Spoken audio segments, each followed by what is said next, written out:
Yo, vítam vás pri dnešnom videu a ešte predtým, než toto video začne, by som vás chcela poprosiť o like a odber. Moc by mi to v tvorbe pomohlo a ja to nebudem okecávať ďalej, vy sa tešíte na video, no. Zdravím vás pri ďalšom videu, milí hráči a hráčky, tentokrát dúfam, že to vyjde v sobotu, tak ako to vyjsť má. A dneska si prejdeme téma laser game, áno, nerada sa moc zapájam do športových akcií, ale toto bola výnimka, teda nie z mojej strany, bolo to nenaplánované, ale potom niekedy na budúce. No a my sme si na laser game zašli v stredu, keď vyšlo video o dabovaní. A ja som sa rozhodla, že skúsim vám nazdieľať svoj zážitok z tejto spoločenskej hry, ak je toto správne slovo. Moje tipy, ktoré vám doporučujem, ako to vlastne bolo a ešte aj, či sa vám vlastne oplatí si zahrať takúto hru. Podľa mňa to netreba okecávať dlhšie a môžeme ísť na to. Kapitola 1. Príprava. Už aj doma sa môžete pripraviť na túto hru len niekoľkými krokmi. V prvom rade si vyberte nejaké športové oblečenie v čiernej farbe. To sa bude hodiť, pretože priestor bude celý zatmavený a aspoň vás nepriatelia hneď nespoznajú na prvý krát. Plus pohodlné hlavne preto, aby ste si tam nešli hrať v nejakých čiernych šatičkách a nebude sa vám dobre nosiť.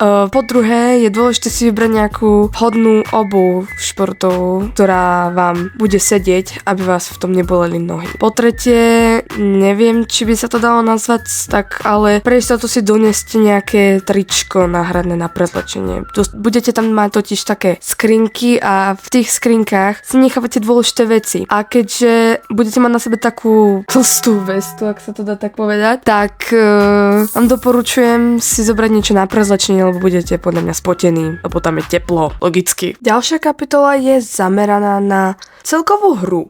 Na začiatok vám poviem pravidlá, aby vám ich tam nemusel hocikto, kto tam vlastne pracuje, vravieť. Lebo už to vlastne budete vedieť. Takže bola tam taká teta, čo nám teda tie pravidlá povedala. Prvé pravidlo bolo neliesť po kulisách, ak sa to dá tak povedať. Druhé pravidlo bolo nekotúľať sa po zemi. To nechápem prečo, ale... Taktiež vám dajú na výber z akej hudby tam chcete mať. Napríklad Jamesa Bonda, Star Wars, vianočné pesničky tam boli, Halloween pesničky, ak sa nepletiem, tak tam bolo ešte aj Matrix. No a keď sme my hrali, prvé kolo bol James Bond, čiže Agent 007 a ja som potom druhé kolo vybrala a to bolo Star Wars. Ďalej je tam možnosť hrať všetci proti všetkým, čiže jeden na jedného, ak je vás 4, tak proste chápete. A alebo môžete hrať v tímoch, napríklad keď vás je 4, tak budete hrať 2 proti 2. No a my sme presne takto šli. Prvé kolo sme šli všetky 4 proti sebe a druhé kolo sme sa rozdelili na polovice. Jo, mne teraz vlastne tak doplo, že vy neviete, s kým som na Laser Games šla.